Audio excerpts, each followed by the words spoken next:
نحمده ونصلي على رسوله الكريم أما بعد فأعوذ بالله السميع العليم من الشيطان الرجيم بسم الله الرحمن الرحيم ولقد يسرنا القرآن للذكر فهل من مدكر صدق الله العظيم اللهم صل على سيدنا محمد وأصحاب سيدنا محمد وبارك وسلم عليه سبحان ربك رب العزة عما يصفون وسلام على المرسلين والحمد لله رب العالمين۔ آج جس آیت مقدسہ مطہرہ کو ہم نے موضوع گفتگو بنایا ہے، اس میں اللہ رب العالمین فرماتا ہے وَلَقَدْ يَسَّرْنَا الْقُرْآنَ، کہ تحقیق ہم نے قرآن کو آسان کر دیا۔ یسرنا القرآن، قرآن کو آسان کر دیا۔ کس لیے آسان کر دیا؟ للذکر، نصیحت حاصل کرنے کے لیے۔ قرآن چونکہ اِنَّا نَحْنُ نَزَّلْنَا الذِّكْرَ وَإِنَّا لَهُ لَحَافِظُونَ ہے کہ اللہ رب العالمین نے فرمایا اقیم الصلاۃ لذکری، قرآن بھی ذکر بھی ہے۔ آیت مقدسہ میں نے تلاوت کی، اس میں اللہ رب العالمین نے فرمایا کہ ہم نے اس ذکر کو نازل کیا ہے اور ہم ہی اس کی حفاظت کریں گے۔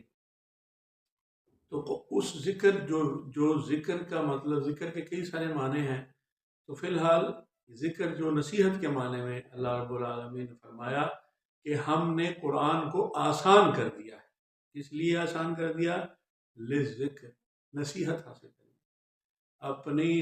اپنے قرآن کو، قرآن بھی چونکہ ذکر ہے، قرآن کو سمجھنے کے لیے، قرآن کو جاننے کے لیے، قرآن کو سیکھنے کے لیے، قرآن کو سمجھنے کے لیے، قرآن کے مطالب و معانی اور مفاہیم کو پانے کے لیے ہم نے آسان کر دیا۔ فہل میں مدکر، پھر آگے سوالیہ ہے جملے کے اندر، جو آخری حصہ ہے فہل، تو کوئی ہے من مدکر، کوئی ہے کوئی جو سیکھے، کوئی جانے، کوئی سمجھے۔ یہ میں مفہوم عرض کر رہا ہوں۔ تو اب ہم جب قرآن کو پڑھتے ہیں، قرآن کو سمجھنے کی کوشش کرتے ہیں، قرآن کو جاننے کی کوشش کرتے ہیں، قرآن کے مطالب و مفاہیم کو جاننے کی کوشش کرتے ہیں، کوئی شخص، کوئی ایک عام آدمی، کوئی نوکری پیشہ بندہ، کوئی بزنس مین، اس کو دین کے ساتھ، قرآن کے ساتھ، اسلام کے ساتھ لگن ہو جاتی ہے، اس کے اندر ایک جذبہ پیدا ہوتا ہے کہ میں قرآن کو سیکھوں۔ قرآن چونکہ اللہ کا کلام ہے، اللہ کی کتاب ہے، اللہ کی باتیں ہیں جو اس نے اپنے نبی صلی اللہ علیہ وآلہ وسلم سے فرمائی ہیں، اور اصل میں تو ہمیں اللہ نے نصیحت فرمائی ہے کہ میرے بندوں تک آپ یہ باتیں پہنچا دیں۔ تو یہ وہ باتیں ہیں، تو ہر مسلمان کو اشتیاق ہوتا ہے جو تھوڑا بہت بھی دین کے ساتھ رغبت رکھنے کی کوشش کرتا ہے اور تھوڑی سی عقل اور شعور کا استعمال کرنے کی کوشش کرتا ہے، جو کسی ذہنی پسماندگی میں مبتلا ہوئے بغیر صرف جاننے کی کوشش کرتا ہے کہ میرا رب ڈائریکٹلی کیا کہہ رہا ہے، میرے رب کے الفاظ کیا کہہ رہے ہیں، میرے رب کی باتیں جو ہیں وہ کیا کہہ رہی ہیں، اگرچہ میری زبان پنجابی ہے، اردو ہے، سندھی ہے، سرائکی ہے، فارسی ہے، انگریزی ہے، کچھ بھی ہے، عربی نہیں ہے، تو وہ اس اشتیاق میں، اس میں کوشش، اس میں شوق، جذبہ اور لگن ہوتی ہے کہ میں یہ جاننے کی کوشش کروں۔ اس کے لیے پھر وہ اس زبان کے تراجم کو جاننے اور پڑھنے کی کوشش کرتا ہے کہ جس میں اس کو اس کی رب کی باتوں کو پتہ چل سکے۔ لیکن افسوس، صد افسوس اور ہائے افسوس کہ قرآن کے ساتھ اس طرح یہ جو سلوک کر رہے ہیں کچھ لوگ، اب میں ان کا نام نہیں لیتا، صاف ظاہر ہے یہاں پہ حالات کچھ ایسے ہی ہیں، تو وہ آگے سے کیا کہتے ہیں، وہ آیت پڑھ کے سناتے ہیں یضل بہ کثیر من یہدی ان للہ و انا الیہ راجعون، استغفر اللہ العظیم، استغفر اللہ العظیم، استغفر اللہ العظیم۔ اللہ کا جو کلام ہے، اللہ کی جو باتیں ہیں، اللہ کے جو احکامات ہیں، اللہ کے جو فرمودات، یہ سب قرآن ہے۔ تو قرآن کو ہمیں پڑھنا پڑے۔ قرآن کا مطلب ہی سب سے زیادہ پڑھا جانے والا، سب سے زیادہ قرأت کیا جانے والا، تو اس کو سب سے زیادہ قرآن کو پڑھنے کی ضرورت ہے. پڑھیں پھر اس کو بعد اس کو سمجھنے کی کوشش کریں. یہ کوئی ایک دن کا کام نہیں ہے، یہ مہینے کا کام نہیں، یہ سال کا کام نہیں ہے. یہ قرآن جو ہے یہ جب بھی پڑھیں گے، جتنی مرتبہ پڑھیں گے، تو یہ اب قرآن کا یہ اعجاز ہے کہ یہ نئی سے نئی جو وضاحتیں اور نئے دریچے کھولے، عقل کے نئے جو دروازے کھولے، دماغ کی کھڑکیاں کھلیں، نظر آئے گا، چیزیں سمجھ آئیں گی. اس طرح سمجھ آئیں گی جس طرح اگر ہم صرف اور صرف اس میں جو ہمارے کچھ حضرات نے اپنے خیالات، اپنے نظریات، اپنے جذبات، اپنے احساسات، اپنی پسند، اپنی ناپسند، اپنا رجحان، اپنے جذبات، اور یہ جو ساری چیزیں ہیں ان کو داخل کر کے اس کا اپنی مرضی سے، اپنی پسند سے اب اس طرف کو ایک انہوں نے اس کا تفسیر یا ترجمہ کرنے کی کوشش کی ہے. تو ہر ایک نے اپنے رجحان کے مطابق کرنے کی کوشش کی ہے. کچھ لوگ ہیں اللہ تعالیٰ کے ایسے بندے یقیناً ہیں جنہوں نے صرف اور صرف بغیر کسی مکتبہ فکر سے متاثر ہوئے، انہوں نے صرف اور صرف وہی باتیں کرنے لکھی ہیں، بتائی ہیں، ترجمہ کیا ہے، جس سے کہ اصل جو مطلب ہے، اصل جو مفہوم ہے وہ وہی واضح ہو، جس میں ان کے جذبات کا دخل نہ ہو. پھر اس کے بعد جو اور افسوس، میں نے جیسے پہلے وہ آیت پڑھ کے سنائی تو پھر میں نے کہا یار یہ آپ کیسی باتیں کر رہے ہو، آپ کچھ تو خدا کا خوف کرو، کچھ تو خدا کا خوف کرو، کچھ خدا کا خوف کرو. قرآن جو ہے یہ دنیا کی سب سے سچی ترین کتاب.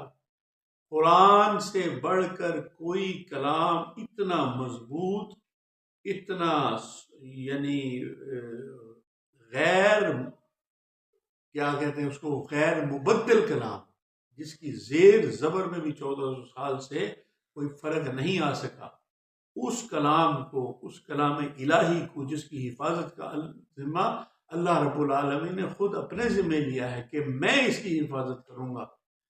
کیوں کروں گا؟ کیونکہ پہلے لوگوں کو کتابیں دی گئی، انہوں نے اس میں اپنی اپنی مرضی سے اس کے اندر داخل کر دیا. تو اس کی الفاظ کی اب چونکہ الفاظ کی زیر اور زبر میں بھی کچھ لوگ کوشش کرتے ہیں. افسوس کا مقام افسوس ہے، مسلمان کہلانے والے، عالم دین کہلانے والے اس حد تک ذہنی طور پر پسماندہ ہو چکے ہیں کہ وہ اس کے اندر بھی ان کی کوشش ہوتی ہے کہ اس کے اندر بھی ہم کچھ نہ کچھ کر سکیں، لیکن کر نہیں سکتے، کر نہیں پاتے، کھل کے نہیں کر پاتے، کیونکہ یہ اس کی زیر زبر میں فرق کوئی ڈال نہیں سکتا. صرف وہ کوشش کر سکتا ہے. کوشش بھی وہ علل اعلان نہیں کرتے، کوشش بھی وہ خفیہ طور پر تدبیریں کرنے کی کوشش کرتے ہیں. اور بدقسمتی یہ ہے کہ وہ ہمارے مسلمانوں میں سے ہی کچھ ایسے لوگ ہوتے ہیں. تو اللہ تعالیٰ ہدایت عطا فرمائے. تو آپ یہ بات سمجھ لیں اور تسلی رکھیں کہ اور اس کو آپ پڑھیں، سمجھنے کی کوشش کریں، سیکھیں، جانیں. کچھ بھی نہیں ہوتا. قرآن صرف اور صرف ہدایت کا ذریعہ ہے. قرآن صرف اور صرف ہدایت کا ذریعہ ہے. قرآن صرف اور صرف ہدایت کا ذریعہ ہے.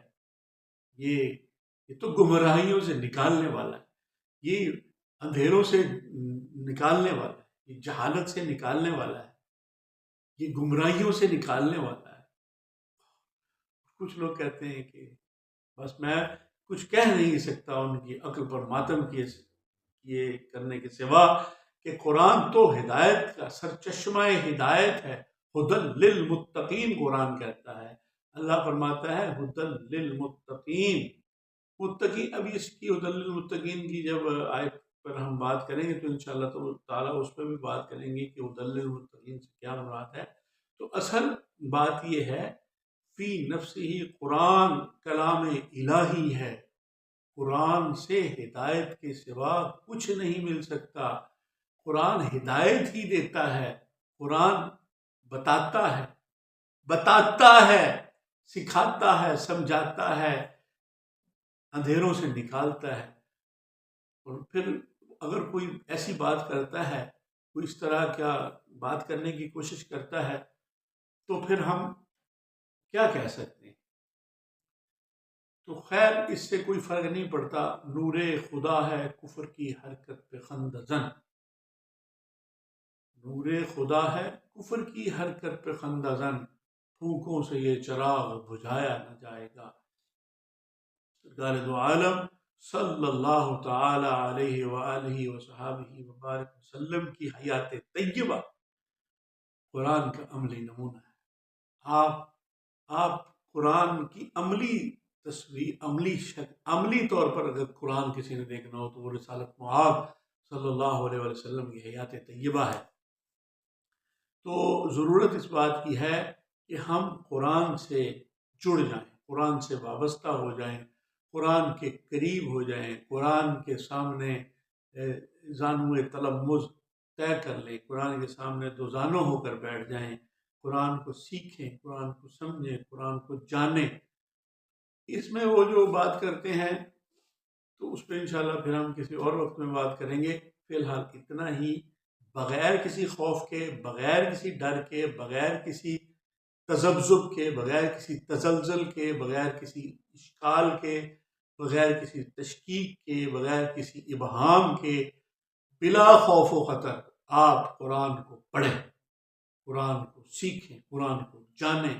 یہ سرچشمہ ہدایت آپ کے لیے ہدایت کے دروازے کھول دے گا. کوئی کچھ بھی کہتا رہے، کوئی کچھ بھی کہتا رہے، کسی کے کچھ بھی کہنے سے کوئی فرق نہیں پڑتا. آپ قرآن کو پڑھیں، قرآن کو سیکھیں، قرآن کو جانیں، قرآن کو سمجھیں، بلا خوف و خطر پڑھیں. کچھ بھی نہیں ہوتا، کوئی کچھ بھی نہیں ہوتا. کوئی جو کہتا ہے وہ کہتا رہے. ایسی باتوں میں آ کر قرآن سے دور نہ ہوں، قرآن سے دور نہ ہوں، قرآن سے دور نہ ہوں.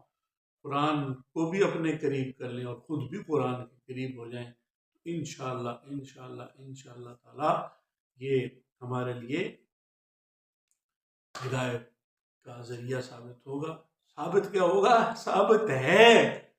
اور جب آپ پڑھیں گے، آپ سیکھیں گے، آپ جانیں گے تو آپ کو، آپ کے یعنی سمجھ میں یہ بات آ جائے گی. آپ کو یہ ثابت تو شدہ یہ حقیقت ہے. آپ کو لگے گا کہ ہاں واقعی. تو ڈر کر کچھ ایسی باتیں سن کر جو قرآن سے دور نہ ہو بلکہ قرآن کے قریب ہو. اللہ تعالیٰ ہمیں صراط مستقیم پر چلنے کی توفیق عطا فرمائے. آپ ہمارا چینل سبسکرائب کر لیں، لائک اور شیئر کر دیں. السلام علی من اتبع الہدی.